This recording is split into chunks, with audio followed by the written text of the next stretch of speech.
You think that there is a connection between the pandemic conspiracy theories and the UFO stuff that we're going to talk about as well? That intersects somewhere? The high level of interest? Intersects on two levels. A is conspiracy theory, and we do know from psychological studies that certain segments of the population tend to be more prone to accepting such theories. And that from a national perspective, I see some of this now being used as a distraction from our own internal strategic political concerns. How do you mean?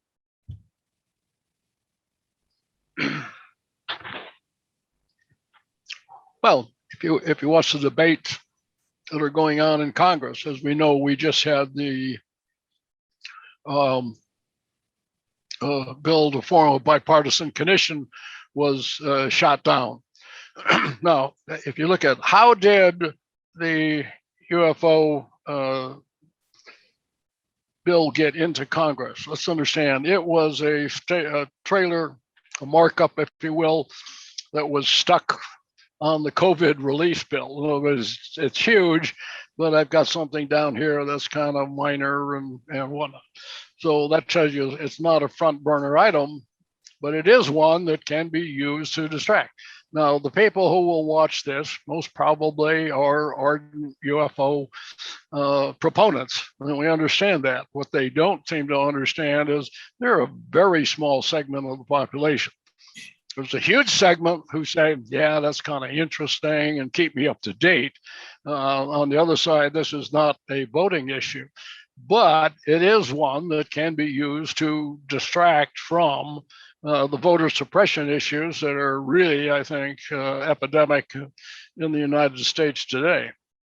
Well, there are a lot of factors at play, different silos of information that have been sort of mutually supportive in moving the UFO issue into sort of a mainstream, at least for media. Media response has been tremendous. I mean, they're finally taking a look at this stuff, and the public has responded. 60 Minutes, that will likely be their most viewed story ever before it's all said and done. And now every major news organization in the world is working on this to one degree or another. So there is interest among the public, and the media interest has given, I think, people in Congress a certain amount of cover to go ahead and talk about this. Oh, it is. But I always use the compared to what strategy. Is this of interest? Absolutely. As you know, we've both been involved in this for decades and have deep personal interest. I do not see this nearly as interesting or as threatening as I see the threats to our democracy at the moment. And so from to be a conservative position, if you're talking about anything but what's going on with voter rights bills and things of that nature, that's good news. So yes, it is popular. Yes, it's of interest, but I would argue that it is not a voting interest. Yeah, you're right. You know, I was glad to see 60 Minutes come on. I've been concerned about where the information has been evolving. And I think in the mainstream media, and I think they have high credibility as opposed to some of the other outlets that probably do not. But you have to look at this in toto. Again, I'm glad to see it coming out. I think there is interest. I think if you look back again at how this was put into a minor bill where they knew that, compared to getting funding to the nation to deal with COVID, you just slipped in a thing about, let's talk about UFOs, is relatively minor by comparison. The book that you have behind you, Reality Denied, you explore in there how science, government, and media have basically ignored the UFO issue for a long time, allowed conspiracy theories and bad information to predominate, at least in the public arena. And but there has always been some level of interest behind the scenes, at least in the military. Are you encouraged at all by this UAP Task Force report that is due in Congress sometime this month? Do you have any sense of what might be in it? My suspect is that it will be as little as possible. I think we both talk to many of the same people. I know that. And what you're hearing is behind the scenes, despite the fact that DOD has a requirement to report out, that I understand there's quite a bit of resignation between various agencies, foot dragging, don't want to participate or release the information. Now, I personally think the information ought to be out. I do think it's far bigger than the US or bigger than the Department of Defense. It takes a global response, and the only way you're going to do that is to get as much information as possible into the, we have the best and brightest, taking a look at this and doing it without risking their reputation and career. I think some of that is being benefited. But if you listen, I was just reading an article by a Canadian astronaut this morning who had been on the ISS, and again saying it's ridiculous to jump, making these big leaps in logic because UFOs, therefore that. I think there's still a great deal of reluctance to, be professionally associated with it if your predominant field is in another area. So I think what you're going to see is getting away with the minimum necessary. I do think there's areas that classification makes sense. And that has to do with the sensor systems themselves as opposed to the UFOs, whatever. Because if you start reporting out on exactly how good the sensors are operating, you're revealing your capabilities. But overall, information needs to be available. It's global. One of my concerns has been that almost all of the videos that are released are from US Navy. Now, if this is a Navy-centric phenomena, that's one thing. But we do know that it's global. So my guess is that navies around the world, and certainly other services, and we do know the civilian sector is reporting on these things constantly. If you're going to really try to address, and as you know, I've called this something that's at least as complex as cancer, you're not going to get it with a tiny, stovepipe approach. Tiny stovepipe of only studying military encounters between whatever these things are and our military, right? It needs a broader response, such as what NIDS tried to do that you were involved with. That's correct. As I said, it's a global phenomena, and it is not new. There are certain aspects that seem to morph, again, with technology and our consciousness on it. But as you know, the reports go back literally millennia. I have tried to temper expectations for the UAP Task Force report. People are comparing it to capital D disclosure and are going to be, I think, severely disappointed by whatever comes out. I would argue that just having the report existing at all is a step forward. Congress admitting that, hey, there's something to this. Maybe we need to look into it a little bit more. That's a step forward that they hadn't been willing to make, at least for a long time.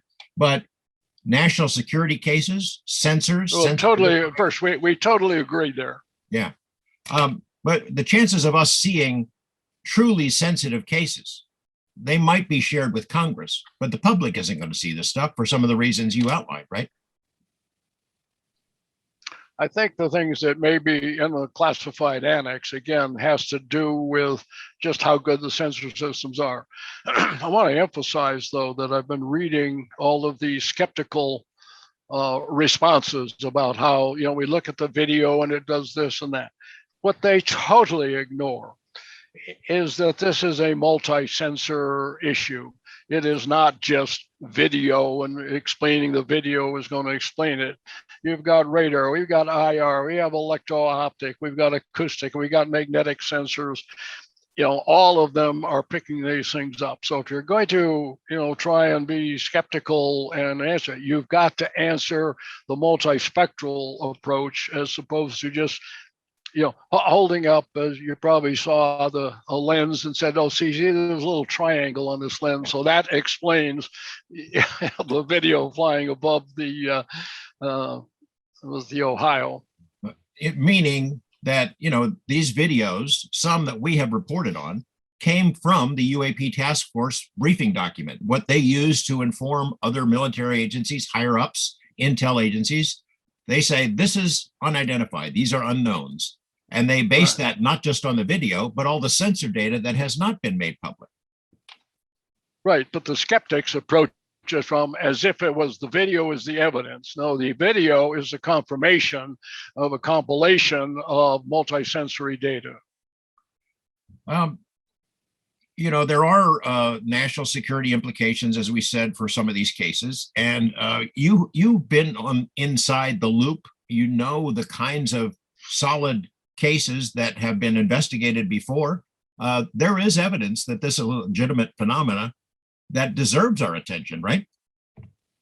Oh, absolutely. We danced around the sides here, but you well know the nuclear cases, the whole set of northern tier cases, the things that happened at Malmstrom, and the cases that you brought forward from the former Soviet Union, showing interest in nuclear capabilities. That ought to be of concern. That is a legitimate concern, certainly for military personnel. But again, the phenomena is far bigger because that is isolating. Say we want to look at this aspect, just like the Navy, I think, is totally would be irresponsible if they weren't looking at the kinds of interactions that they're having. My argument is that it ought to be a much broader approach as opposed to just focusing on how you define the issue. You may know in my UFO briefings that I give presentations, I start with, what do you mean? I got little balls of light, little, floating around in that. I've got huge craft, literally miles or more across that are solid and whatnot, and thousands of variations in between. So what is it that is a UFO and what is it that you're studying? And I think if you define it narrowly, it's going to be easier, but you're not going to be, it's like the proverbial elephant and where you're touching. So if you were to design a program that comes after the UAP Task Force report, if Congress is trying to figure out how to move forward and they ask you, what would a program look like that you would design to study this? What would it look like? What would it include? Well, the first thing it would do is you would look at all of the sensor systems that are available at the national level, and some of them are within DoD, others beyond in the intelligence community, NRO, and the West, the rest. I think if you're going to truly approach this, it's going to have to be international with cooperation across the board. And again, bringing in the best and brightest. As I say, one of my personal objectives is trying to make it accessible for, best and brightest to, be involved in the studies without risking their reputation or livelihood. As we know, we'll mention Lou specifically. People say you don't get hurt. Look at what's ongoing with him at the moment. So there can be retribution. And if you're in the scientific field, you don't want to be too far outside, because you got to remember, how they get funded is based on, requests for proposals and studying specific areas. And part of that is who's doing it and what's their reputation. So if you have either a personal or institutional reputation that's too far outside the norm, that can jeopardize your economic viability. A final question. As the inquiry into this mystery continues, assuming it does, you would expect pushback from some sensitive quarters, from some of the silos that have truly sensitive information. We've heard the same stories over the years about metamaterials, things stashed in attics and hangars and things of that sort. Would you expect to see a great deal of pushback as the public interest in this forces Congress or the military to get closer to revealing what it knows, the really sensitive stuff? Well, I think there's two issues. The most serious pushback you're not going to see. That's going to happen behind the curtain, if you will. This is where they say, hell no, we won't go. I'm not going to provide the data, and they're not going to. You're not going to go to court because then you have to reveal certain things. Yeah, there's various special courts and all that, but yet you're not going to see that. I think the other approach is the one that we're seeing emerging. This is crazy. Well, why are you wasting resources? I've got to say, though, one of the issues if you're going to approach the field, as you know, across all the fields and phenomena, the amount of resources available is really, really very, very limited. Now, I do think there's national security interest in this, but again, given the complexity of the phenomena that you're looking at, how much resources are you willing to invest in an area where you have a low probability of success? You look at the quadrants, and this is high risk. This is in the high risk, low probability. So it is one you got to say, as again, the steward of national resources. If you look at the national debt right now, and this is where the macro issues come in, you've got a huge amount of debt, and you say, oh, well, I've been asked about forming a Manhattan type project. Manhattan today would be 23 billion. Okay, you say if you do that, if I'm going to spend $23 billion or that equivalency on any program, this is a zero-sum game. What is it you are not going to do? Because it means you're the $23 billion of programs you are not going to fund. So is it worth it? I mean, these are really, really tough decisions. The really tough question is it solvable at all?